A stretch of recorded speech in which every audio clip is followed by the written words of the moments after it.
గౌరవనీయులు Balamallu sound పెంచమన్ BRS రాష్ట్ర కార్యవర్గ సభ్యులు జిల్లా పార్టీ అధ్యక్షులు గౌరవనీయులైన ప్రజాప్రతినిధులు మాజీ ప్రజాప్రతినిధులు లక్షలాదిగా తరలివచ్చిన ప్రియతమ కార్యకర్తలు సైకిళ్ల మీద ఎడ్ల బండ్ల మీద పాదయాత్ర పథికులుగా అనేక పద్ధతుల్లో అనేక ప్రాంతాల నుంచి ఈ సభకు విచ్చేసిన ప్రతి ఒక్కరికి పేరు పేరున వందనం శుభాభివందనం. మీ అందరికీ కూడా తెలంగాణ రజతోత్సవ శుభాకాంక్షలు నేను తెలియజేస్తా ఉన్నాను.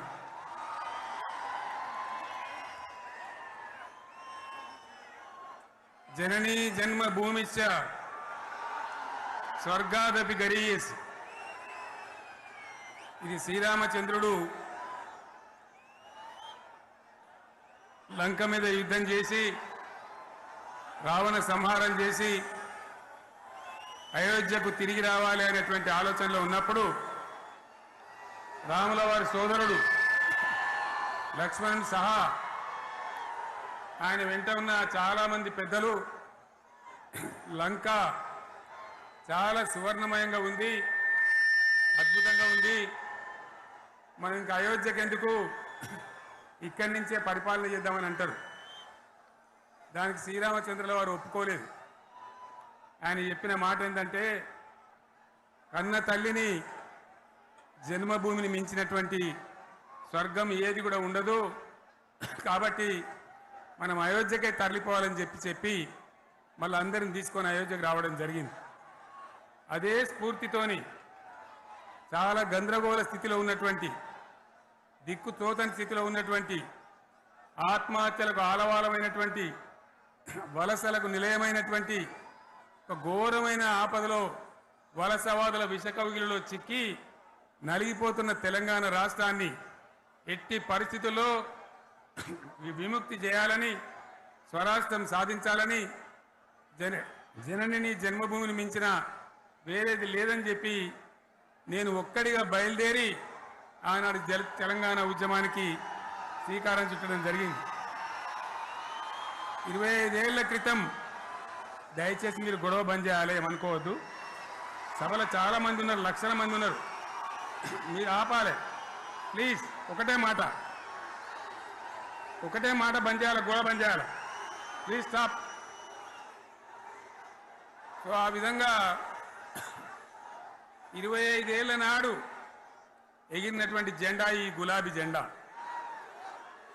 చాలా మంది బంద్ చేయాలి, ఏ బాబు బంద్ చేయాలి బాబు.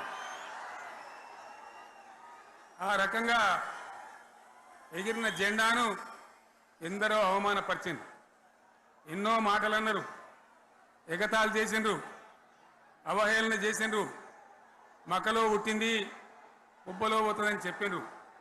కానీ ఈ జెండా మీ అందరి సహకారంతో, అనేక మంది త్యాగాలతోని, వందలాది మంది ప్రాణ బలిదానాలు కూడా చేయడంతో, అనేక ఉద్యమాలతోని యావత్తు తెలంగాణనే ఒక అద్భుతమైనటువంటి ఉద్యమమై ఎగిసిపడి ఒక సమయం ఎట్లా వచ్చిందో, ఒక సమయంలో అంటే తెలంగాణ యావత్తు ఒక పక్కన నిల్చొని బరి గీసి బిడ్డ నా తెలంగాణ అక్కడ పెట్టు అని చెప్పి నిలబడ్డటువంటి సందర్భం మనందరం కూడా సృష్టించినాం. తద్వారా మన లక్ష్యం తెలంగాణ రాష్ట్రాన్ని సాధించుకున్నాం. ఆ తదనంతరం ప్రజలు దీవిస్తే 10 సంవత్సరాల పాటు అద్భుతమైనటువంటి దగదగలాడే తెలంగాణ తయారు చేసి అందరూ బిత్తరపోయే విధంగా, ఆశ్చర్యపడే విధంగా బ్రహ్మాండమైన తెలంగాణ నిర్మాణం చేసుకున్నాం. ఆ విధంగా 25 సంవత్సరాల సుదీర్ఘ చరిత్రను ఈరోజు ఈ వరంగల్ గడ్డ మీద మనం జరుపుకుంటా ఉన్నాం. రజతోత్సవ సందర్భంలో జరుపుకుంటా ఉన్నాం. చాలామంది చాలా రకాల ప్రయత్నాలు చేసినారు. ఇక్కడ కూడా ఇప్పుడు కూడా బ్రహ్మాండమైనటువంటి ప్రయత్నాలు చేస్తూ ఉన్నారు. నేను ఒక్కటే మాట చెప్తా ఉన్నా, ఈ గడ్డకు ప్రత్యేకత ఉంది. ఇది రాణి రుద్రమ్మ ఏలిన వీరగడ్డ, సమ్మక్క సారక్కల పోరుగడ్డ, బమ్మెర పోతన కవితా మాధుర్యం పండించినటువంటి జీవగడ్డ. ఈ వరంగల్ నేలకు నేను వందనం చేస్తా ఉన్నాను. మన అమరవీరులకు శిరస్సు వంచి నివాళులు అర్పిస్తా ఉన్నాను. 1969లో మూగబోయిన తెలంగాణ నినాదానికి తిరిగి జీవం పోసింది ఈ గులాబీ జెండా అని మీ అందరికీ నేను మనవి చేస్తా ఉన్నాను. ప్రజలు పరిపాలన అప్పగిస్తే విధ్వంసమైన తెలంగాణను వికాస పథంలో నడిపించింది ఈ తెలంగాణ. దానికి కూడా ఈనాటి కరెక్ట్గా 25 ఏళ్ళు నిండుతా ఉన్నాయి. ఆనాడు కొండా లక్ష్మణ్ బాపూజీ గారు ఆశ్రయం ఇస్తే ఏప్రిల్ 27, 2001న జలదృశ్యంలో టీఆర్ఎస్ ఆవిర్భావం తెలంగాణ చరిత్రనే మలుపు తిప్పిన ఒక మహోజ్వల ఘట్టం. పదవుల కోసమో, కులం కోసమో, మతం కోసమో, వ్యక్తుల కోసమో పుట్టలేదు ఈ గులాబీ జెండా. ఇది తెలంగాణ రాష్ట్ర సాధన కోసం పుట్టింది. పదవీ త్యాగాలతోనే మన తెలంగాణ ప్రస్థానం ప్రారంభమయ్యింది. అది ఫలించి మన సొంత రాష్ట్ర కళ కూడా నెరవేరిందని నేను మనవి చేస్తా ఉన్నా. ఆనాటికి అలుముకున్నటువంటి చీకట్లను పారదోలడానికి, ప్రజల్లో విశ్వాసం కల్పించడానికి, ఆత్మవిశ్వాసాన్ని పెంపొందించడానికి నేను ఒక మాట చెప్పిన ఆ రోజు మీ అందరికీ కూడా గుర్తుండాలి. ఉద్యమం నుంచి వెనక్కి మరలితే, ఉద్యమ జెండాను దించితే నన్ను రాళ్లతో కొట్టి చంపండి అని చెప్పి నేను ఉద్యమాన్ని ప్రారంభించిన విషయం మీ అందరికీ కూడా తెలుసు. ఆ తదనంతరం జరిగినటువంటి స్థానిక పంచాయతీ ఎన్నికల్లో, ఆ తదనంతరం జరిగినటువంటి సిద్దిపేట ఉప ఎన్నికలో ప్రజలు బ్రహ్మాండంగా ప్రాణం పోసి ఊపిరిలిదితే అద్భుతంగా ఉద్యమం ముందుకు పురోగమించిన విషయం మనకు తెలుసు. 60 ఏళ్ల సమైక్య పాలనలో తెలంగాణది ఎంత గోస, ఎంత దుఃఖం, ఎంత వేదన, ఎంత హింస, ఎంత అణిచివేత చూసినామో మనందరికీ కూడా బాగా తెలుసు. గోదావరి కృష్ణనీళ్ళు దక్కకుండా తరలిపోతే తల్లి సనుబాలకు నోచని పిల్లల్లాగా తెలంగాణ బిడ్డలు రోధించారు. కరువుల కాటకాలకు గురయ్యారు. అర్ధరాత్రి కరెంట్లు పెట్టబోయి పాములు గుట్టి, తేలు గుట్టి చాలా భయంకరంగా అనాథల్లాగా చనిపోయినారు. ఆ రకంగా జరుగుతూ ఉంటే ఇక్కడ ఉన్నటువంటి ఆనాడు కాంగ్రెస్లో, టీడీపీలో ఉన్నటువంటి నాయకులు పదవుల కోసం పెదవులు మూసిండ్రు తప్ప ఏనాడు నోరు తీసి కొట్టాడలేదు. గులాబీ జెండా ఎగిరేదాకా కనీసం తెలంగాణ సోయిని కూడా ప్రదర్శించలేకపోయినారు.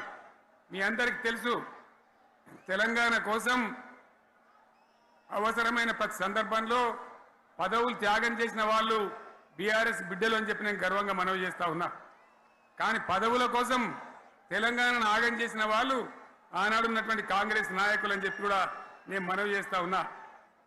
చంద్రబాబు నాయుడు ఆనాడు ముఖ్యమంత్రిగా ఉండి ఎంత ఘోరమంటే హైదరాబాద్ నడిబొడ్డున ఉండే తెలంగాణ గడ్డలో ఉండేటువంటి రాజధానిలో మన శాసనసభలో తెలంగాణ పదాన్ని నిషేధించినాడు. తెలంగాణ అనవద్దని స్పీకర్ ద్వారా రూలింగ్ ఇప్పించినారు. ఇదే జిల్లాకు చెందినటువంటి ప్రణయ్ భాస్కర్ గారు ఆ రోజు ఎమ్మెల్యేగా శాసనసభలో తెలంగాణ అంటే అది నేరమైనట్టుగా పరిగణించి తెలంగాణ పదాన్ని నిషేధించేటువంటి ప్రయత్నం చేసినారు. మిత్రులారా, మీకు అందరికీ చరిత్ర తెలుసు. ఆనాడైనా, ఏనాడైనా, ఈవెన్ ఈనాడైనా తెలంగాణకు విలన్ నంబర్ 1 కాంగ్రెస్ పార్టీ అని మనవి చేస్తా ఉన్నా.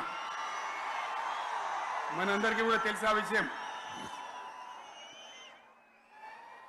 తెలంగాణ హైదరాబాద్ స్టేట్ పేరుతో ఉన్ననాడు ప్రజలు వద్దంటుంటే కూడా బలవంతంగా తెలంగాణను ఆంధ్రాతో కలిపిన వాళ్ళే. ఏందా బాబు, ఏందా పనిలేదా? రెడ్డి ఎవరెవరు పోండి, మీకేం పనిలేదావా? ఈ 10 మంది కాదు కదా, సభ అంతా ఉంది కదా, ఉండండి, కామ్ ఉండండి, డిస్టర్బ్ చేయండి మీరు. అట్లా బలవంతంగా ఆనాడు ఆంధ్రలో విలీనం చేసింది కాంగ్రెస్ పార్టీ, జవహర్లాల్ నెహ్రూ. 69లో ఉద్యమం, ఇందిరాగాంధీ ప్రభుత్వం, ఆనాడు ఉన్నటువంటి కాంగ్రెస్ పరిపాలన. మళ్ళీ 2001 నుంచి మనం విజృంభిస్తే నంగనాచిలాగా ఇదే కాంగ్రెస్ వచ్చి మన బలాన్ని, మన ఊపును చూసి పొత్తు పెట్టుకొని తెలంగాణ ఇస్తామని నమ్మబలికి మనతో పొత్తు పెట్టుకున్నది కూడా మీరు చూసినారు. మళ్ళా ఎగ్గొట్టే ప్రయత్నం చేసినారు. 14 ఏళ్ళు ఏడిపించినారు. అది మీ అందరికి తెలుసు. వాళ్ళు ఎట్టెట్లా చేస్తూ ఉంటే వాళ్ళ మోసాన్ని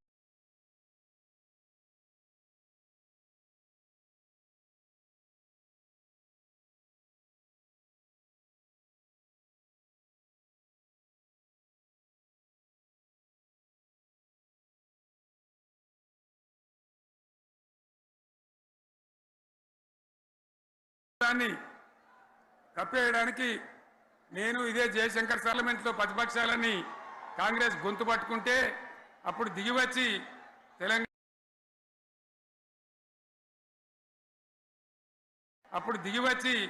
తెలంగాణ కోసం ప్రకటన చేసిన విషయం మీకు తెలుసు. మళ్ళీ ప్రకటన వెనక్కి తీసుకొని మళ్ళా వెనుకకు పోయినారు. ఆ తర్వాత సకల జనుల సమ్మె కావచ్చు, సాగర హారాలు కావచ్చు, వంట వార్పులు కావచ్చు, అనేక రూపాలలో విజృంభించి మళ్ళీ భయంకరమైన పోరాటం చేసినాం. మళ్ళీ 3 ఏళ్ల తర్వాత వాళ్లకు రాజకీయ అవసరం ఏర్పడి ఆనాడు వచ్చి మళ్ళీ తెలంగాణ ఇస్తామని ప్రకటించి వాళ్ళకి ఇష్టం లేకపోయినా తెలంగాణ సృష్టించినటువంటి ఆ సుడిగాడుపులుగా తట్టుకోలేమని భయపడి తెలంగాణ ఇచ్చిన విషయం కూడా మీకు తెలుసు. తదనంతరం ప్రజలు మనకు అధికారం ఇచ్చినారు. దాన్ని మనం ఏదో అధికారం అనుభవించడానికి తీసుకోలే, బాధ్యతగా తీసుకున్నాం. ఎంత బ్రహ్మాండంగా పనిచేసినాం. రాష్ట్రాన్ని మన చేతిలో పెడితే ఎక్కడున్న తెలంగాణను ఎక్కడ తీసుకొని పోయినాం. అనేక రంగాలలో please please please please please ఒకటే మాట. ఏ బాబు ఇక్కడ నేను మాట్లాడుతున్నా, అక్కడ మీరు మాట్లాడుతున్నా. మీకు ఏమైనా అర్థం ఉన్నదా? ఏది అర్థం కావాలి ప్రజలకు? ఏం పని లేదావా? ఇదేం పద్ధతి? మీరు పార్టీ కార్యకర్తలేనా? సైలెన్స్ ఉండండి. అంతమంది నన్ను లక్షల మంది మీరు 10 మంది అయినా ఇక్కడ 10 నిమిషాలు సైలెంట్గా ఉండలేరా? చివరిలో బాగా చెప్తాం, స్లోగా అద్భుతంగా దుంకుదాం, స్టేజ్ ఎత్తు దుంకుదాం. మీరు బాధ్యత చూడాల్సింది ఏంటంటే మీరు అరవడం బంద్ చేయండి. ఇంతమంది ఉన్నారు. ఏం సీఎం పని లేదా నీకు? మళ్ళీ అందరు ఇళ్లలోకి చేరుకోవద్దా? క్షేమంగా పోవద్దా? ఎక్కడెక్కడి నుంచో దూరం నుంచి వచ్చిన వాళ్ళు ఉన్నారు. 10 నిమిషాలు మీరు సైలెంట్గా ఉండండి. ముందరున్న వాళ్ళు 10 ఏళ్ల బీఆర్ఎస్ పాలనలో ఎక్కడున్న తెలంగాణ ఎక్కడికి పోయింది? ఎన్ని రంగాలలో ఎన్ని అవార్డులు వచ్చినాయి? ఎన్ని అద్భుతమైన పనులు చేసి చూపెట్టినాం. తెలంగాణ అంటే ఒకప్పుడు వెనుకబడ్డ ప్రాంతం, ఎగతాళి చేయబడ్డ ప్రాంతం, పనికిమాలిన ప్రాంతం అనే పేరు పెట్టిన ప్రాంతం.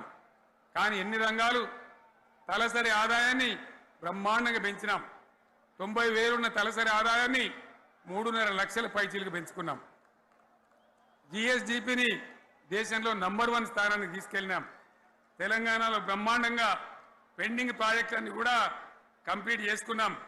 కల్వకుర్తి కావచ్చు, నెట్టెంపాడు కావచ్చు, భీమా కావచ్చు, ఎల్లంపల్లి కావచ్చు, మిడిమానేరు కావచ్చు, అక్కడ మేఘాల మీద పనిచేసి దాన్ని అంతా కూడా కంప్లీట్ చేసి ఒక్క పాలమూరు జిల్లాలోనే 10 లక్షల ఎకరాలకు సాగునీళ్ళు ఇచ్చుకున్నాం. బ్రహ్మాండమైనటువంటి ఇరిగేషన్ ప్రాజెక్టు కంప్లీట్ చేసుకున్నాం. 3.5 లక్షల టన్నుల వడ్లు పండించే స్థాయికి తెలంగాణను తీసుకొని పోయినాం.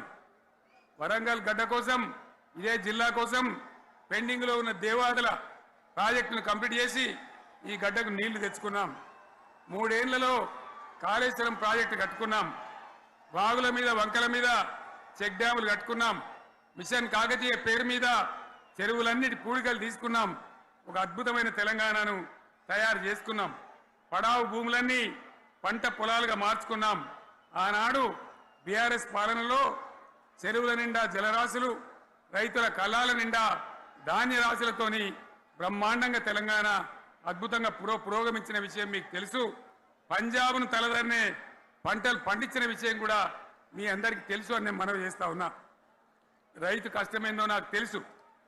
నేను స్వయంగా రైతును కాబట్టి రైతాంగాన్ని కడుపులో పెట్టి చూసుకున్నాం. మీ అందరికి ఒక మాట చెప్తా ఉన్నా, ఈ దేశంలో షేర్షా సూరి అని ఒక రాజు ఉండే. ఆయన కాలంలోనే రెవెన్యూ సంస్కరణలు తెచ్చినారు. నేను చెప్పే మాట మంచిగా వినాలి మీరు. చరిత్ర పొడుగుతో చూస్తే షేర్షా సూరి నుంచి స్వతంత్ర భారతం వచ్చిన తర్వాత ప్రజాస్వామ్య ప్రభుత్వాలు కూడా రైతుల దగ్గర రకరకాల శిస్తులు వసూలు చేసినారు, రైతుల దగ్గర డబ్బులు వసూలు చేసినారు, తహసీల్ రకాలు వసూలు చేసినారు, నీటి తీరువాలు వసూలు చేసినారు. కానీ రైతును చూడాలని వాడు అందుకోలే. భారతదేశంలోనే ఎక్కడ కూడా లేని స్కీమ్. నన్ను వాళ్ళు అడగలే, ఎలక్షన్లలో చెప్పలే. నాకు నేనుగా ఆలోచించి, ప్రభుత్వమే ఆలోచించి రైతు బంధు పథకాన్ని తెచ్చినాం. చాలా బ్రహ్మాండంగా రైతు బంధు పథకాన్ని అమలు చేసినాం. రైతాంగానికి ఎటువంటి కరెంట్ ఇచ్చినాం, ఇంత అద్భుతమైన కరెంట్ ఇచ్చినాం. ఆంధ్ర వలసవాద ముఖ్యమంత్రులు ఏం మాటలు మాట్లాడినారు. తెలంగాణ వస్తే కారు చీకట్లు అవుతాయి, మీకు కరెంటే రాదు, మీకు పంటలు పండియే రాదని చెప్తే వాళ్ళ నోర్లు మోయించేలాగా ఉత్తమమైనటువంటి ట్రాన్స్ఫార్మర్ కావాలన్నటువంటి, మోటార్లు కావాలన్నటువంటి నాణ్యమైన కరెంటును 24 గంటలు సప్లై చేసినాం. రైతు ఇంట్లో కూర్చుంటే పొలాల కాడ బోర్లు దుంకినాయి, మీరందరూ కళ్ళారా చూసినారు. నాకంటే ఆ విషయం మీకే ఎక్కువ తెలుసు. అదేవిధంగా రైతులు చనిపోతే 2 ఎకరాలు 3 ఎకరాలు ఉన్న రైతులు ఏముంటుంది, వాళ్ళకి ఆదాయం ఉండదు. వాళ్ళు సస్తే బీఆర్ఎస్ రాకముందు పట్టించుకున్న నాతుడు లేడు. అదే బీఆర్ఎస్ వచ్చిన తర్వాత రైతు బీమా ఇచ్చి వాళ్ళు చనిపోయినాక 8 రోజుల్లోనే వాళ్లకు రైతు బీమా అందే విధంగా ఆనాడు చర్యలు తీసుకున్నాం.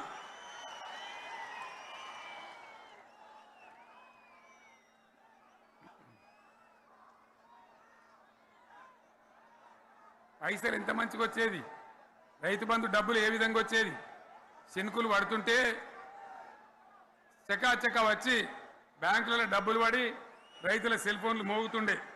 ఆ విధంగా కడుపులో చల్లగదలకుండా రైతాంగానికి రైతు బంధు పథకాన్ని అమలు చేసుకున్నాం. రకరకాల వ్యక్తులు రకరకాల మాటలు మాట్లాడినారు. జై కిసాన్ జై జవాన్ అన్నారు తప్ప వాళ్ళ సంక్షేమం ఏ ప్రభుత్వం కూడా చూడలేదు. అదేవిధంగా ధాన్యం రైతులు పండిస్తే కొన్ని 100 కోట్ల రూపాయలు ప్రభుత్వానికి నష్టం వచ్చినా ఏ విధంగా ధాన్యం కొన్నామో, ధాన్యం ఎంత బాగా కొన్నామో, వడ్లు కొంటే 3-4 రోజులనే డబ్బులు రైతుల ఖాతాలో ఎట్లా చేసినామో అవన్నీ కూడా యావత్ తెలంగాణ ప్రజానికి తెలుసు. అంతకుముందు మధ్య దళారుల పాలు ఎన్నో రకాల బాధలు, 7,500 కొనుగోలు కేంద్రాలు పెట్టి ధాన్యం ఎట్లా వేసినామో కూడా మీ అందరికీ బాగా తెలుసు. మరి ఇదంతా కూడా బ్రహ్మాండంగా జరిగింది. ఎన్నో పనులు, మిషన్ భగీరథ ఎన్నికల ప్రణాళికలు చెప్పలే, ఓట్ల ప్రచారం అప్పుడు చెప్పలే, గవర్నమెంటే చేసింది. ఇంటింత నల్లబెట్టి ప్రజలకు అందియడం జరిగింది. రైతు బంధు కానీ, రైతు బీమా కానీ, కళ్యాణ లక్ష్మి కానీ, కేసీఆర్ కిట్ కానీ, కంటి వెలుగు లాంటి ప్రోగ్రాం కానీ ఎవరు అడిగిన నన్ను ఎవరు అడగలే. అయినా మా అంతల మేమే మన రాష్ట్రం మన ప్రజలని వాళ్ళని బాగు చేసుకోవాలని చేసినాం. చెరువులలో చేపలు పెంచాలని ఎవరు అడిగిన నన్ను ఎవరు డిమాండ్ చేసిండ్రు. వాళ్ళకు వృత్తి పని దొరకాలని, మత్స్యకారులను ప్రోత్సహించాలని చెరువులలో చేపలు పెంచినాం. లక్షలాది గొర్రెలను పంపిణీ చేయమని ఎవరు ధర్నా చేయలే, ఎవరు అడగలే. కానీ ప్రభుత్వమే తనంతట తానే బ్రహ్మాండంగా వాళ్ళకు చేయడం జరిగింది. ప్రజల అవసరాలు ఎప్పటికప్పుడు తీర్చినాం. అంతవరకే ఆగలే. పారిశ్రామిక రంగం మీద దృష్టి పెట్టినాం, పెట్టుబడులు ఆకర్షించినాం. సుమారు 20 నుంచి 25 లక్షల మంది పిల్లలకు ఉద్యోగాలు ఇప్పించే ప్రయత్నం చేసినాం. 40 కోట్లు మాత్రం ఉన్న ఐటీ ఎగుమతులు 2.5 లక్షల కోట్లకు పెంచగలిగినాం.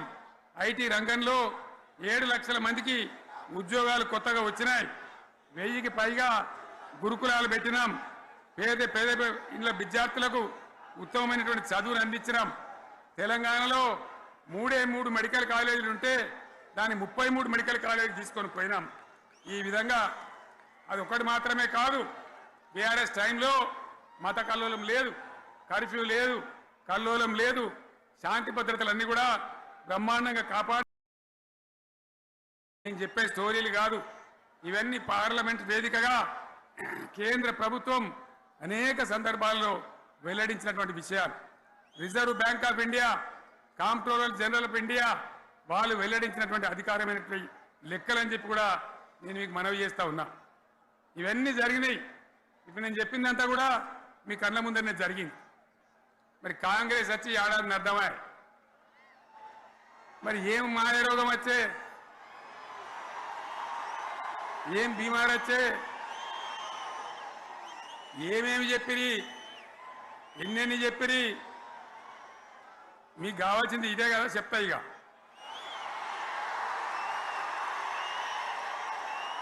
వాళ్ళ కథ చెప్పే ముందు మన కథ కూడా చెప్పాలి కదా. ఏమేం మాటలు మాట్లాడినరు.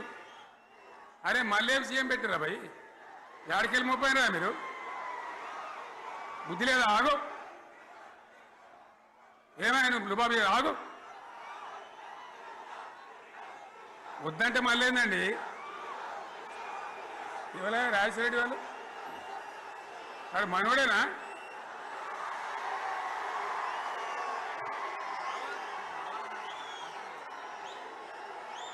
ఎన్నెన్ని మాటలు చెప్పిరి.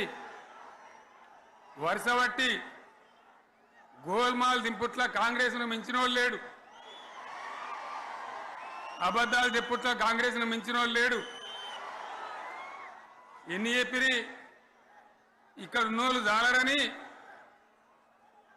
ఉన్న గాంధీలు, లేని గాంధీలు, డూప్లికేట్ గాంధీలు అంతా ఢిల్లీకి వెళ్ళి కూడా దిగిరి. చప్పట్లు కొట్టి డాన్సులు చేసిన స్టేజీల మీద. ఒకటి చెప్పిండ్రా? ఏమిత్తాడా కేసీఆర్?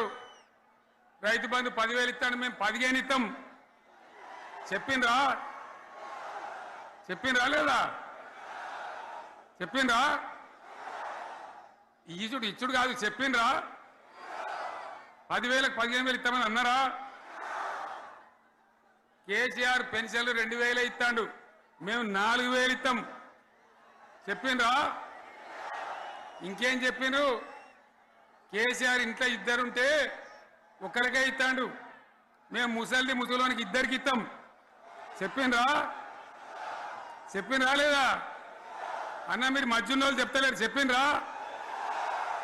ఇవన్నీ కాంగ్రెస్ వాళ్ళు చెప్పిండ్రా?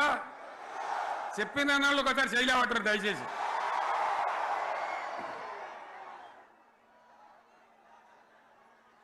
దివ్యాంగులకు కేసీఆర్ 4,000 ఇస్తాడు పెన్షను, మేము 6,000 ఇస్తామండి అన్నారా? ఇక చదువుకునే ఆడిపోరగాళ్ళకు స్కూటీలు కొనిస్తామండి, కొనిచ్చారా? అన్నారైతే అన్నారు కదా. విద్యార్థులకేమో విద్యా కార్డు ఇస్తామండి, 5 లక్షల గ్యారంటీ కార్డు, బ్యాంక్ కార్డు ఇస్తామండి. ఇట్లా ఎన్ని మాటలు చెప్పారు. ఇక ఉరుకురి ఒకరినుకోడు ఉరుకురి 2 లక్షల లోన్ తెచ్చుకొని డిసెంబర్ 9 నాడే కథం, ఒక కలంపోడుతోనే కథం అన్నరా? అన్నరా? మరి చేసిండ్రా? చెయ్యలే. ఇక వడ్లు కొంటే ఒక వడ్లు కాదు, ఆనాడు మనమే కొనుగోలు కేంద్రాలు పెట్టి కనీసం మద్దతు ధర వచ్చేటట్టుగా మొలకొచ్చినా, తడిసిపోయినా, రంగు మారినా రైతులు కాబట్టి, మన బిడ్డలు కాబట్టి గవర్నమెంట్కు 500 కోట్లు నష్టం వచ్చినా సరే మొత్తం కొనురు రాని నేను చెప్పినా కొనిపించిన. బాధ కాలే. వాళ్ళేం చెప్పిండ్రు? పబ్లిక్ను బోల్తా కొట్టేయడానికి మేము క్వింటాల్కి 500 బోనస్ ఇస్తాం, మక్కలకి ఇస్తాం, వడ్లకి ఇస్తాం, ప్రతి పంటకి ఇస్తాం. చెప్పిండ్రా? ఇటువంటివి చెప్పుడే కాదు, వీటితోని ఇంకొక 420 హామీలు చెప్పారు. వాళ్ళ నోటికి మొక్కాలే. కళ్యాణ లక్ష్మి కేసీఆర్ 1,00,000 రూపాయలు ఇస్తాడు, మేము వస్తే తులం బంగారం కూడా కల్పిస్తామండి అన్నారా? ఏమన్నా నత్తందా?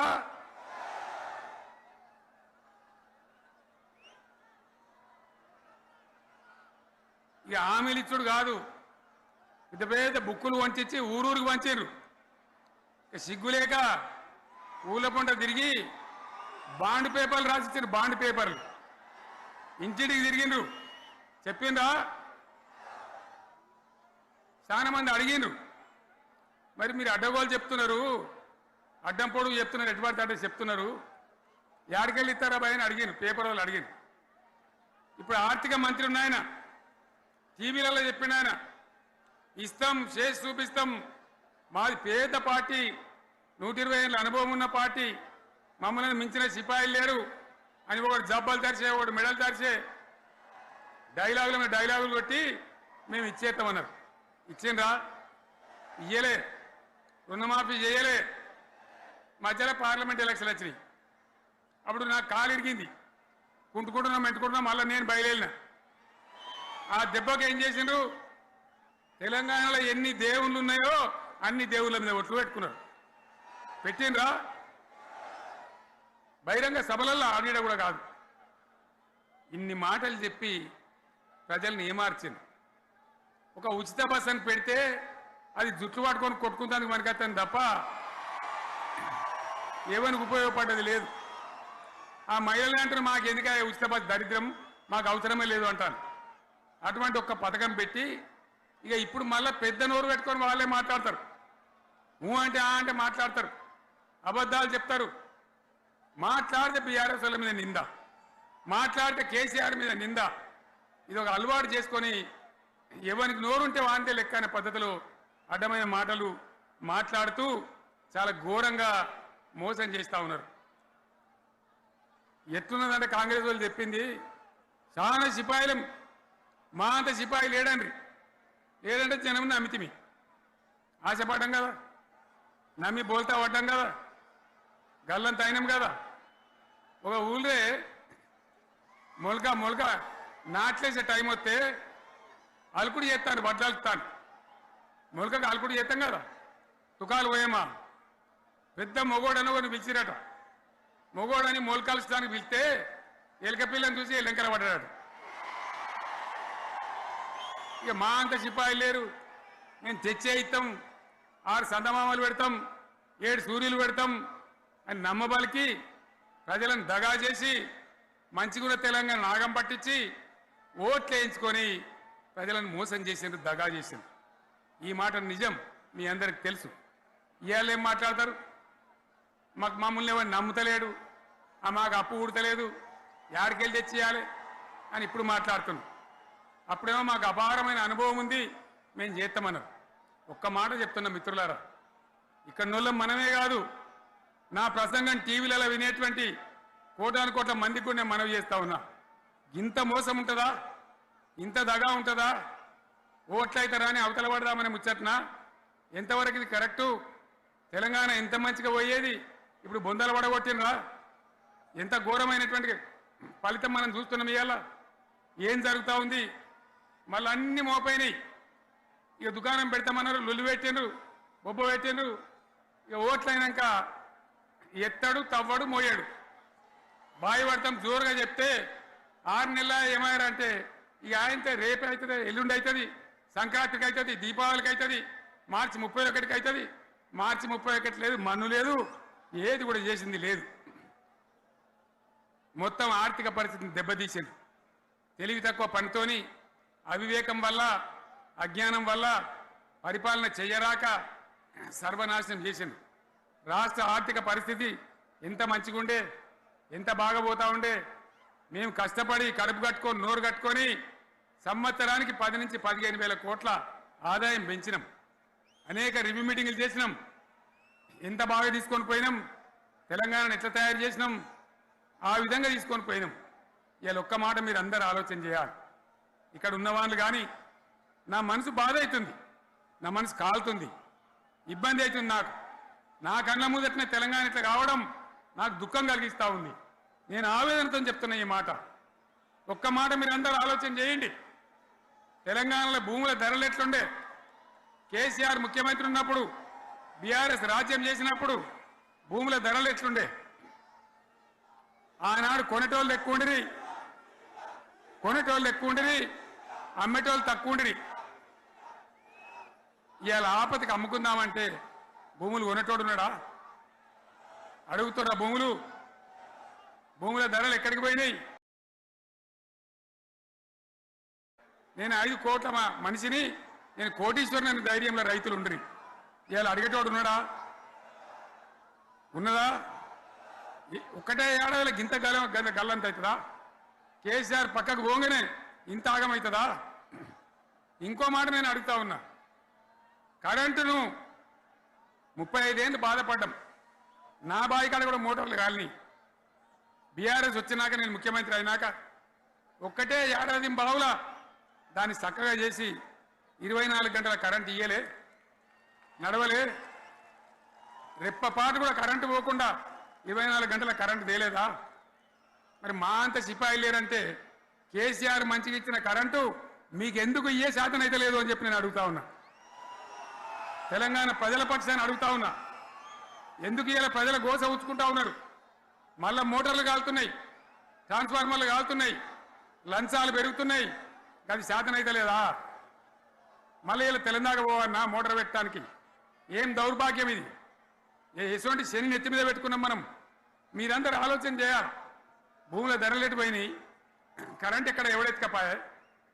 మిషన్ భగీరథ అసెంబ్లీలో నిలబడి ఛాలెంజ్ చేసిన నేను. 5 ఏళ్ల లోపల ప్రతి ఇంట్లో నల్లా పెట్టి నీళ్ళు లేకపోతే మళ్ళా ఎలక్షన్ల పార్టీ మేము నిలవడం, ఓట్లు అడగము అని చెప్పిన నేను. ఎవరు చెప్పాలి? దమ్మున్నోడే చెప్పాలి. చేసి చూపించినాం, నడిపించినాం. ప్రతి ఇంట్లో నల్లా పెట్టినాం. కృష్ణా గోదావరి నీళ్లు తెచ్చి ప్రతి ఇంటి ముందర దుంకిచ్చినాం. అది మీరందరూ దానికి సాక్ష్యం. ఇలాగా మంచినీళ్ళు కట్టిన ఇల్లు పెట్టిన పోయి ఉన్న పథకం కేసీఆర్ ఆయమల్ని అయిపోయింది. ఇంకా మంచినీళ్ళు కూడా ఏ శాతం అయితే లేదా? మేము ఇంత సిపాయిలం అంత సిపాయిలం అని ఎగిరెగిరి దుంకితే మాట్లాడితే మంచినీళ్ళు ఇచ్చే కూడా శాతం అయితే లేదా? మంచినీళ్ళు పోతాయి, కరెంటు పోతుంది, వడ్లు కొనే దిక్కు లేదు. వడ్లు కొంటాను రా, కళ్ళాల కాడ 15 రోజులు వడ్లు కొనే దిక్కు లేదు, అడిగే దిక్కు లేదు. సర్కారు కొనకపోతే దిక్కుమాలని దేవుడా అని ప్రైవేట్ మిల్లర్లకు అమ్ముకుంటున్నాం.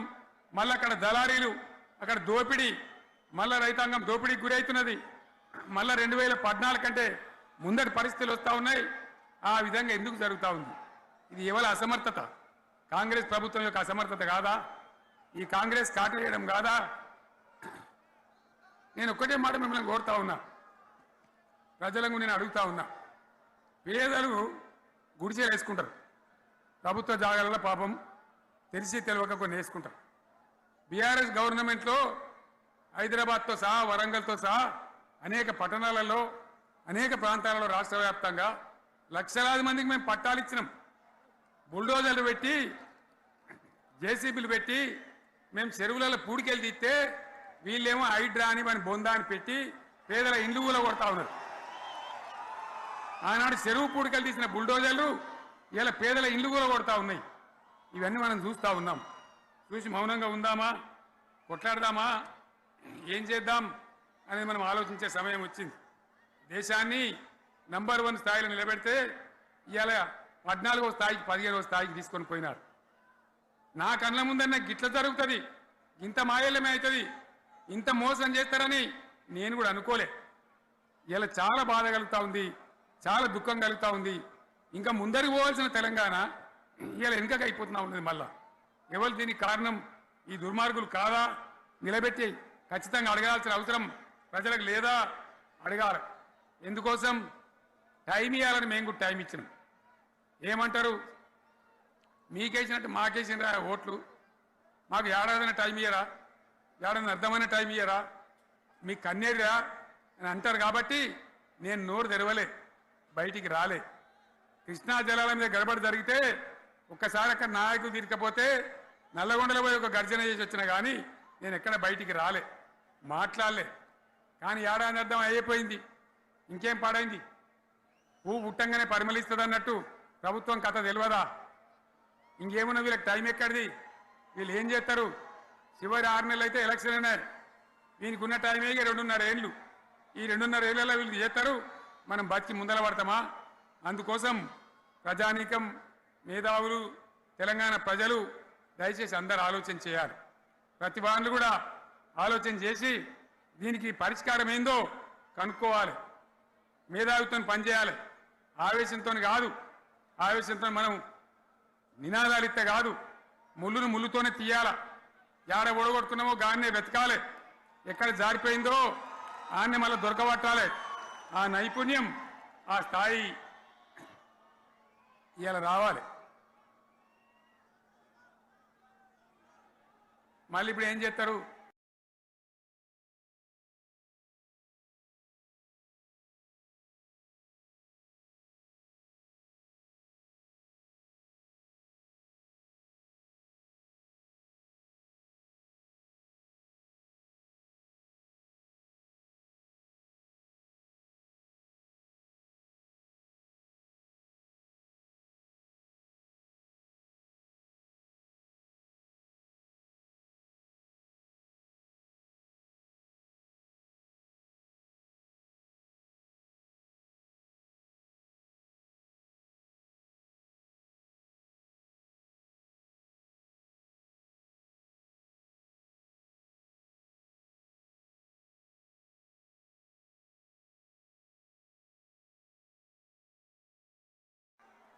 మాట్లాడితే బీఆర్ఎస్ మీద ఒక ట్రిప్పు నేను యాదగిరి గుట్టకు పోతే అలా ఎకరానికి 10 లక్షల వాల్యూ పెరుగుతుంది. మరి ఇవాళ ఏమవుతా ఉంది? ఇవాళ ఏం జరుగుతూ ఉంది? మీరందరూ కూడా ఆలోచన చేయాలని కోరుతా ఉన్నా. ఇవాళ రాజ్యం నడపచేతగాక ఎల్లెంకల పడి రాష్ట్రాన్ని ఆర్థికంగా దివాలు తీసి పిచ్చి పనులన్నీ చేసి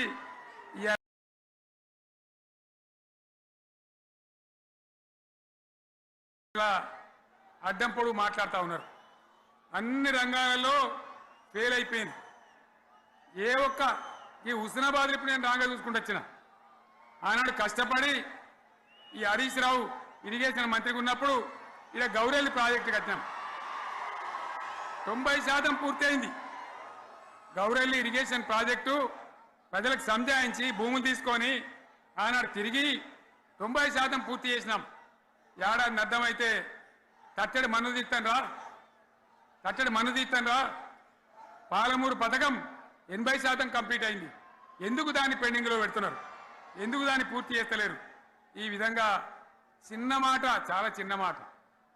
కేసీఆర్ కిట్ పెట్టినాం, లక్షాధికారుల కోసం పెట్టినాం, కోటీశ్వర్ల కోసం పెట్టినాం. ఎవరి కోసం పెట్టినాం కేసీఆర్ కిట్టు? పేద ప్రజల కోసం, గ్రామీణ ప్రాంతాల్లో ఉండేటువంటి పేద ప్రజల కోసం పెట్టినాం. ఆడపిల్లంటే 13,000 ఇచ్చినాం, మగపిల్లగానికైతే 12,000 రూపాయలు ఇచ్చినాం. ఆ వాహనాలు పెట్టి, అమ్మఒడి వాహనాలు పెట్టి వాళ్ళని తీసుకెళ్ళి ప్రసవాలు చేయించి వాళ్ళకి మందులు ఇచ్చి ఫ్రీగా ఉచితంగా చేసి బ్రహ్మాండంగా ప్రసవం చేయించి మళ్ళీ ఇంటికాడ దించినాం. గది బంద్ చేస్తారా ఎవరన్నా? ఎందుకు బంద్ చేయాలి? ముఖ్యమంత్రులుగా పనిచేసే వాళ్ళకు గాంభీర్యం ఉండాలి, ధైర్యం ఉండాలి. రాజశేఖర రెడ్డి అనే ముఖ్యమంత్రి ఉండే, నేను చెప్తా ఉన్నా మీ ముందు ఇయ్యాల. ఆయన ఆరోగ్యశ్రీ అని ఒక పథకం తెచ్చిండు. నేను ముఖ్యమంత్రి అయిన తర్వాత అడిగిన, హెల్త్ డిపార్ట్మెంట్ని పిలిచి అడిగిన, ఇదేం పథకమయ్యా బాగుందా అంటే, సార్ మంచిగుంది, ప్రజలకు లాభం అవుతుందని చెప్పింది. నేను చెప్పిన ఆ పథకాన్ని అట్లే పెట్టండి, ఆ పథకాన్ని మార్చకండి, ఆ పథకం అట్లే ఉండాలని చెప్పిన. అక్కడ చెప్పడం కాదు, నేను అసెంబ్లీలో చెప్పిన, ఇది మా స్కీమ్ కాదు, కాంగ్రెస్ గవర్నమెంట్ ప్రారంభించింది, దాని పేరు కూడా మేము మారుస్తలేం, కానీ కొనసాగించాలని చెప్పినాం, కొనసాగించినాం. అది మీ అందరికి తెలుసు. ఇలా వీళ్ళు కేసీఆర్ ఆనవాళ్ళు లేకుండా చేస్తాం, కేసీఆర్ ముచ్చట లేకుండా చేస్తారా? ఇవాళ మనం కూడా సభ పెట్టుకుంటే ఎన్ని అడ్డంకులు దానికి. ప్రైవేట్ స్కూళ్ళు బస్సులు ఇస్తే వాళ్ళకు నోటీసులు ఇవ్వడం, అడుగడుగున ఆర్టీఏ అధికారులను పెట్టి పోలీసులను పెట్టి ట్రాఫిక్లు జామ్ చేయడం. ఇప్పుడు కూడా సభకు రావాల్సిన వాళ్ళు 1,50,000 మంది బయటనే ఆగిపోయింది. ఇటు హనుమకొండ దిక్కు, అటు హుజరాబాద్ దిక్కు, ఇటు సిద్దిపేట దిక్కు 3 రోడ్ల మీద కూడా జాముల్ని. నేను అడిగిన నాయకులు ఏందే అంటే, ఇబ్బంది అవుతుంది సార్, రానిత్తలేరు, మధ్యలో ఇబ్బందులు కలిగిస్తున్నారు, కొన్ని లారీలు తెచ్చి అడ్డం పెట్టాను పనికిమాలని అని చెప్పి జామ్ అయిపోయి అక్కడనే ఆగిపోయింది. నేను అన్న ఇంకో అర్ధగంట ఆగి మాట్లాడదామంటే మా వాళ్ళంతా ఉండి, లేదు మనోళ్ళు దూరం పోవాలి, ఇక రానోళ్ళు ఎట్లా అందరూ మనం మాట్లాడి సభ ముగించాలని చెప్తే నేను వేదిక మీదకి వచ్చిన. ఇన్ని అడ్డంకులు, ఇంత కడుపు ఆపుతారా? బీఆర్ఎస్ సభలను ఆపుతారా? ఈ ప్రపంచ ఇండియాలో బీఆర్ఎస్ కు సోషల్ మీడియా వారియర్స్ ఉన్నారు. వాళ్ళు బ్రహ్మాండంగా పనిచేస్తున్నారు. ఖచ్చితంగా అడుగుతున్నారు ప్రజల తరఫున. ఇంత అన్యాయం జరుగుతుంటే చూడలేక సోషల్ మీడియాలో పనిచేసే తెలంగాణ బిడ్డలు ఇది ఏమన్యాయమే ఎట్లా అని చెప్పి ప్రభుత్వాన్ని ప్రశ్నిస్తూ ఉన్నారు. ప్రజలకు మద్దతుగా నిలబడతా ఉన్నారు. వాళ్ళ మీద కేసులు, వాళ్ళని పట్టుకపోవడు.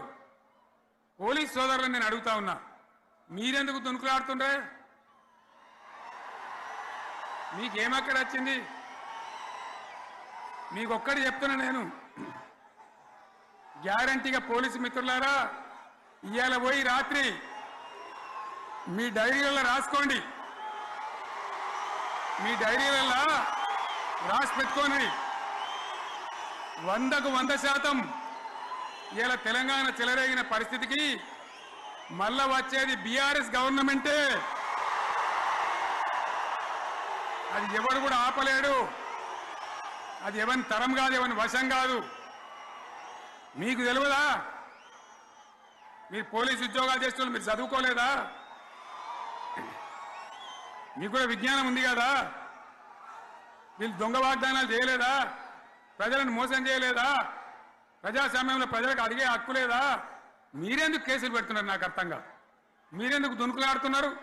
మీరెందుకు బలైతారు? రేపు మీకు రాజకీయాలు ఎందుకు? మీ డ్యూటీ మీరు చేయండి. మేము బీఆర్ఎస్ ఎప్పుడు శాసనాన్ని ఉల్లంఘించాం, చట్టాలను ఉల్లంఘించాం. అయినా నేను ఒక్క మాట మళ్ళీ చెప్తా ఉన్నా, మీకు ఆల్రెడీ చెప్తా ఉన్నారు పార్టీ నుంచి, ఎక్కడ ఎవరిని మీ మీద అన్యాయం కేసులు పెట్టినా మన టీఆర్ఎస్ లీగల్ సెల్ వీరులు ఉన్నారు. మీరు భయపడే అవసరం లేదు. న్యాయస్థానాలని అక్కడ పోరాటం చేద్దాం. మీకు అండగా కేసీఆర్ ఉంటాడు, బీఆర్ఎస్ ఉంటుంది, అందరం ఉంటాం. ఇక ఈడికెళ్ళి నేను కూడా ఊకోను. నేను బయలుదేరతా. యాన్ దాకైనా మంచిదే. ఎవరెవరి సంగతి ఏందో, ఎవరైనా లెక్కేందో అన్ని కూడా లెక్కలు తీద్దామని మనవి చేస్తా ఉన్నా. ఈ రకంగా మనం ముందు పోవాలి. ఒక్క మాటలను ఉన్నదా? ఇవాళ ఈ ప్రభుత్వం, ఈ కాంగ్రెస్ నయవంచక ప్రభుత్వం సంక్షేమంలో ఫెయిల్, మంచినీళ్ళలో ఫెయిల్, పొలాలకు నీళ్ళు ఇవ్వడంలో, సాగునీళ్లలో ఫెయిల్, కరెంటు సరఫరాలో ఫెయిల్, రైతు బంధులో ఫెయిల్, విత్తనాలు ఎరువులు సరఫరాలో ఫెయిలేనా? ధాన్యం కొనుగోలులో ఫెయిల్, పల్లెలు పట్టణాల అభివృద్ధిలో ఫెయిల్, భూముల ధరలు పెంచడంలో ఫెయిల్. మరి దేంట్లో పాస్ అయిండు? ఎటుపడితే అటు ఒర్రుడు, దేవుళ్ళ మీద ఒట్లు పెట్టుడు, అబద్ధ వాగ్దానాలు చేసుడు.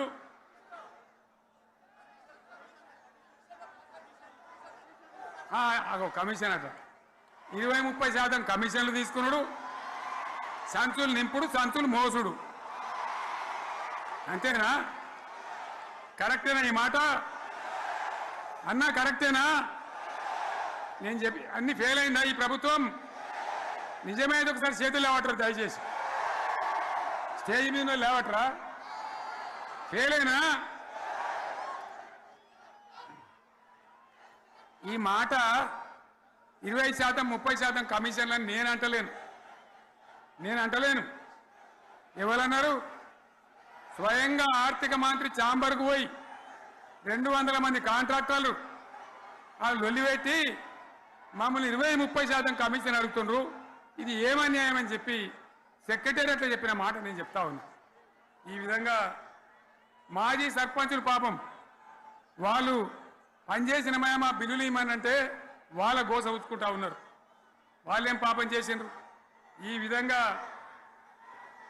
ఘోరం. ఇంకా ఈ అందానికి ఏం మాట్లాడతారు? కేసీఆర్ నువ్వు రా అసెంబ్లీకి, నీ కాయగూరు కూడా ముచ్చట తింటానికా?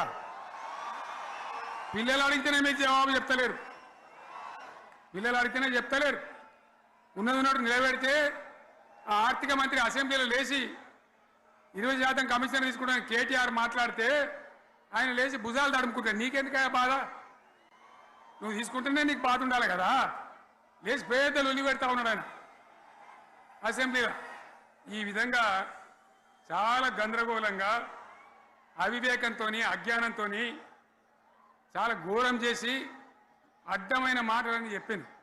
దాంతో మనం కూడా గోల్మాల్ అయిపోయినాం.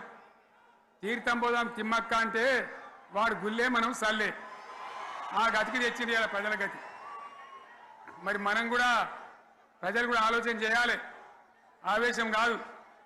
గాడిదలకు గడ్డేసి బలరకు పాల్పడితే వస్తాయా? మరి ఇప్పుడు ఏం చేయాలో ఆలోచించాలి. ఓ తమ్ముడు అన్నాడు హైదరాబాద్లో ఆయన ఇల్లు కూడా కొడితే, కేసీఆర్ అన్నా యాడున్నావు నువ్వు రావాలి, కత్తి వాంచేతలు పడితే యుద్ధం నన్ను చేయమని పడుతుంది. అంతేనా? ఇది కూడా విచారిస్తారు ప్రజలు. మీకు అర్థం కావాలని నేను చెప్తా ఉన్నా. అందుకే ఓడగొట్టుకున్న కాన్నే వెతుక్కోవాలి. మీ వెంట బీఆర్ఎస్ ఉంటుంది, మీ వెంట కేసీఆర్ ఉంటాడు. 100% మళ్ళా తెలంగాణ విజయం సాధించాలి, గులాబీ జెండా ఎగిరేయాలి, అద్భుతమైన తెలంగాణను మళ్ళీ సాధించాలి. ఇక బీజేపీ కథ 11 ఏళ్ళ రాజ్యం చేయబట్టి తెలంగాణకు 11 రూపాయలు ఇచ్చిండ్రా? వాటిదే బొబ్బ బబ్రాజమానం భజగోవిందం, శుష్క ప్రియాలు శూన్యాస్తాలు తప్ప ఏమి ఇయ్యలే. 157 కాలేజీలు పెడితే మెడికల్ కాలేజీలు ఒక్కటన్నా తెలంగాణకు ఇచ్చిండ్రా? ఒక ప్రాజెక్ట్ కన్నా జాతీయ హోదా ఇచ్చిండ్రా? ఇక కాంగ్రెస్ వాడు ఇట్లా అంటే బీజేపీ వాడు అట్లా, ఏది లేదు. ఇక ఉల్టా మనయే ఖమ్మంలో 7 మండలాలు గుంజుకున్నారు, సీలేరు ప్రాజెక్టు గుంజుకున్నారు. నరేంద్ర మోడీ మాట్లాడతాడు, ఏం మాట్లాడతాడు? తెలంగాణ వచ్చిందిరా అని తెలంగాణలో సంతోషపడితే తల్లిని చంపి బిడ్డను బతికిచ్చిండ్రు అంటాడు. ఎన్నోసార్లు అంటాడు, ఒక్కసారి కాదు. ఈ విధంగా అది కూడా మనం వెనకొచ్చేది కాదు. ఈ సందర్భంలో ఒక మాట బీజేపీ అంటే నాకు జ్ఞాపకం వచ్చింది. ఇవాళ కేంద్ర ప్రభుత్వం కగార్ అనే ఆపరేషన్ పేరు మీద ఛత్తీస్గఢ్లో యువకులను గిరిజనులను ఊచకోత పోతా ఉన్నారు. అది ధర్మం కాదు. వీళ్ళు ఏమవుతున్నది? నక్సలైట్లు ప్రతిపాదన పెడుతున్నారు, మేం ప్రభుత్వం దగ్గరకు వచ్చి చర్చలు చేయడానికి సిద్ధంగా ఉన్నాము అంటున్నారు. నేను కోరుతా ఉన్న కేంద్ర ప్రభుత్వాన్ని, బలమున్నది కదా అని చంపుకుంటా పోవుడు కాదు, అది ప్రజాస్వామ్యం కాదు. ఆపరేషన్ కగార్ వెంటనే ఆపేయండి. వాళ్ళని పిలిచి, ఆ నక్సలైట్లను పిలిచి డెమోక్రటిక్ స్పేస్ ఇచ్చి చర్చలు జరపండి. వాళ్ళు ఏం మాట్లాడతారో చూడండి. అది కూడా నల్లనా తెల్లనా దేశం ముందరికి రాని. కానీ అట్లా కాదు, మొత్తం ఏరి పారెత్తాం, కోసి పారెత్తాం, నరికి పారెత్తాం అంటే మిలిటరీ ఉన్నది మీ దగ్గర కొడతారు. కానీ ప్రజాస్వామ్యం అనిపించుకోదు. ఈ మాట ఢిల్లీకి ఉత్తరం పంపిద్దామా? మీరందరూ సపోర్ట్లు కొడితే తీర్మానంగా భావించి దాన్ని కేంద్రానికి పంపిద్దాం.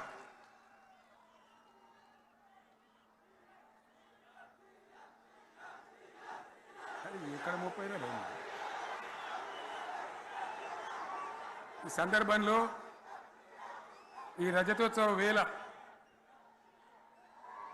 నేను మీ అందరికీ, ఇక్కడ ఉన్న వాళ్ళకు, సభలో లేని వాళ్లకు, టీవీలో నా మాటలు వినే వాళ్లకు, యావత్తు తెలంగాణ సమాజానికి బీఆర్ఎస్ గులాబీ జెండా రజతోత్సవ శుభాకాంక్షలు మరొకసారి తెలియజేస్తూ, మీరందరూ కూడా ధైర్యంగా ఉండండి.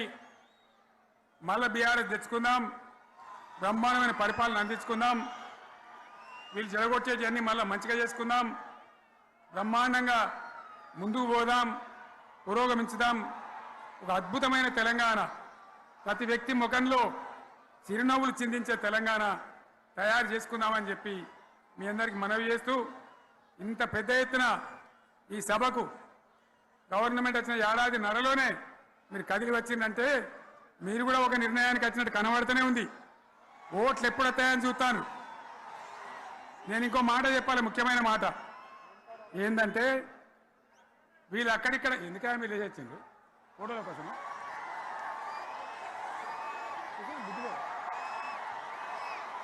ఒక మాట చెప్పాలి, ఏంటిది? ప్రభాకర్ రెడ్డి అని మా ఎమ్మెల్యే ఉన్నాడు, దుబ్బాక ఎమ్మెల్యే. ఆయనతో ఎవరో హైదరాబాద్లో మాట్లాడితే, అన్న ఇంకా 3 ఏళ్ళు భరించాలని ఈ గవర్నమెంట్ అని మాట్లాడింది. ఆయన మాట చెప్పిండు విలేకరులు. అలా చూసారా మా గవర్నమెంట్ పడగొడతారట. మేమెందుకు పడగొడతాం రా భయ్? మాకేమైనా కాల్చేరు గురుగులో పెట్టినా? మేమా కిరికిరి పని చెయ్యం. బిడ్డ మీరే ఉండాలి, ఓట్లు తీసుకున్నారు, చక్కగా పని చేయకపోతే మీ ఈపులు ప్రజలే సాఫ్ చేస్తారు. ఏంటి ప్రభాకర్ రెడ్డి అని మా ఎమ్మెల్యే దుబ్బాక ఎమ్మెల్యే ఆయనతో ఎవరో హైదరాబాద్లో మాట్లాడితే అన్న ఇంకా 3 ఏళ్ళు భరించాలన్న ఈ గవర్నమెంట్ అని మాట్లాడింది. ఆయన మాట చెప్పిండు విలేకరులు. అలా చూసారా మా గవర్నమెంట్ పడగొడతారట. మేమెందుకు పడగొడతాం రా భయ్? మాకేమైనా కాల్చేరు గులగుల పెట్టినా? మేమా కిరికిరి పని చెయ్యం బిడ్డ. మీరే ఉండాలి. ఓట్లు తీసుకున్నారు, చక్కగా పని చేయకపోతే మీ ఈపులు ప్రజలే సాఫ్ చేస్తారు. అంతే కదా? మేము పడగొట్టాం, మీ గవర్నమెంట్ పడగొట్టాం. ఎందుకంటే మీ సంగతి ఏందో మా సంగతి ఏందో ప్రజలకు పూర్తిగా అర్థం కావాలి. గులాబీ సైనికులకు నాది ఒక్కటే మాట, మనం ఏనాడు మనం పుట్టిందే పదవులు త్యాగం చేసి, పుట్టిందే రాష్ట్ర సాధన కోసం, స్వార్థం కోసం మనం పనిచేయలే. మీ అందరి నాయకులను కార్యకర్తలను నేను కోరేది ఒకటే, తెలంగాణ సమాజం అద్భుతంగా పురోగమించేదాకా మనం పనిచేస్తూనే ఉండాలి. గవర్నమెంట్లో ఉన్నా ప్రతిపక్షంలో ఉన్నా ప్రజల పక్షాన ఉండాలి, ప్రజలకు అండగా ఉండాలి, ప్రజల సమస్యల మీద పోరాటం చేయాలి, వాళ్ళకు అండదండలుగా ఉంటూ పురోగమించాలి. అదే మన కర్తవ్యం. అందులోనే మనకు అన్ని పదవులు వస్తాయి. అది పెద్ద ఇష్యూ కాదు. ఎన్ని వేల మంది మనోళ్ళు ఎంత బ్రహ్మాండంగా ముందుకొచ్చారు. కాబట్టి మీరందరూ కూడా ఆ విధంగా రావాలి. లాస్ట్ మాట, ఈ సభ నిర్వహించినటువంటి మిత్రులు పోచంపల్లి శ్రీనివాసరెడ్డి గారికి, వినయ్ భాస్కర్ గారికి, పెద్ది సుదర్శన్ రెడ్డి గారికి, రవీంద్రరావు ఎమ్మెల్సీ గారికి, వారికి నేను ధన్యవాదాలు చెప్తా ఉన్నా. ఇక్కడ భూములు ఇచ్చి బ్రహ్మాండంగా ఆదరించిన ఈ ఎల్కతుర్తి చుట్టుపక్కల గ్రామాల ప్రజలకు కూడా, రైతులకు కూడా నేను ధన్యవాదాలు తెలియజేస్తా ఉన్నా. ఈ రజతోత్సవ శుభాకాంక్షలు మీ అందరికీ మరొకసారి తెలియజేస్తూ నేను మీరు సెలవు తీసుకుంటా ఉన్నా. జై తెలంగాణ, జై తెలంగాణ, జై తెలంగాణ. ధన్యవాదాలు. ఇక ఇప్పుడు లొలిపెట్టరా పై బాగా లొలిపెట్టారు.